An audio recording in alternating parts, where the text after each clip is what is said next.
Tommy Martinez, age 12, clutched his holographic schedule as he entered Galactic Academy Station 7. First human ever admitted. His mom had said it was an honor. The kids at his old school said he was lucky. Tommy just hoped he wouldn't throw up from the artificial gravity. The classroom was filled with young beings from across the Federated Systems, gelatinous blobs from Proxima, crystalline shards from the Vega cluster, the insectoid Chitek with their compound eyes. They all stared as Tommy took his seat. "Class," Professor Velmoth announced, her 6 arms gesturing elegantly. "Today's comparative history module covers warfare across species. Each student will present their homeworld's military history." The Zealothi went first, showing their great conflict. 2 armies meeting in a field, touching ceremonial staffs, then the losing side walking away. Total casualties, 0.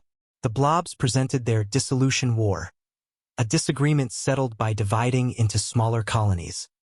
No violence, just cellular mitosis. The Chitek showed their swarm disputes, elaborate dances where hives competed for resources through synchronized flight patterns. The best dancers won territory.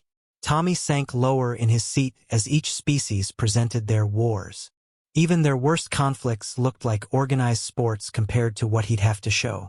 "Human Martinez," Professor Velmoth chirped. "Earth's turn." Tommy's hands shook as he loaded the presentation his mom had helped him prepare, the sanitized version, the one that only showed defensive actions and peacekeeping operations. But when he pressed play, the wrong file loaded. His older brother's military history project blazed across the screen. Earth. 10,000 years of conflict. World War II footage exploded into view. Normandy, Stalingrad, Hiroshima.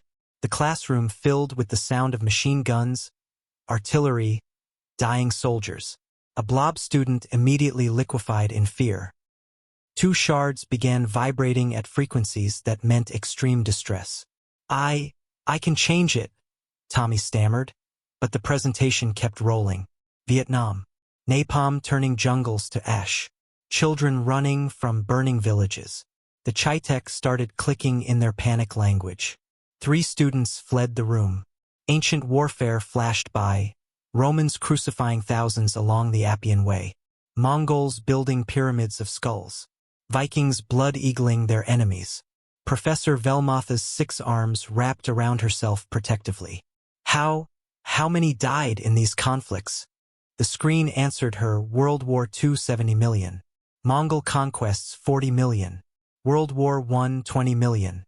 The numbers kept climbing. Surely these were fought over critical resources? A Zealothi student whispered. Your planet's survival?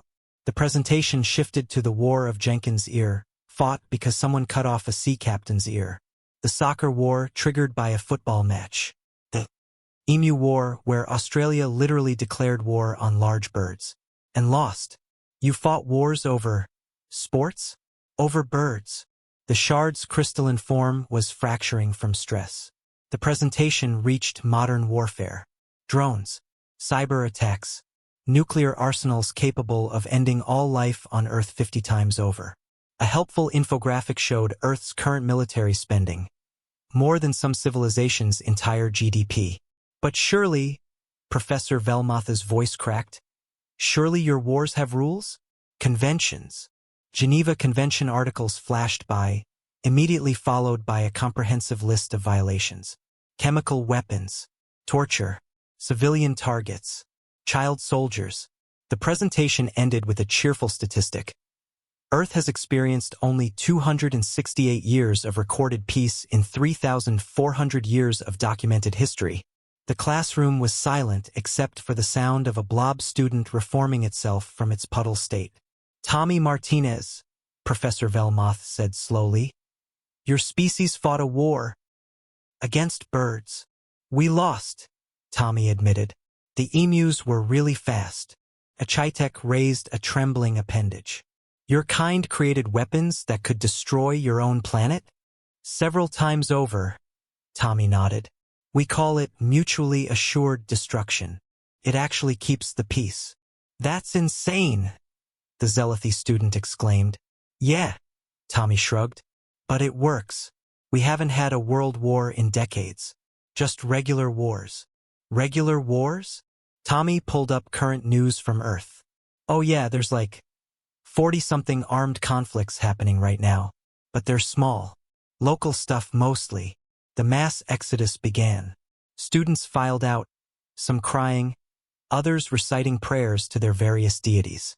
Within 5 minutes, only Tommy and Professor Velmoth remained. Your species, she said carefully, survives this? Thrives even. Tommy grinned, the same expression his ancestors wore facing mammoths. We're pretty good at war, Professor. But we're even better at surviving it. That's what makes us human. Velmoth's resignation letter was submitted that afternoon. The Galactic Academy's humans-only policy was implemented the next day.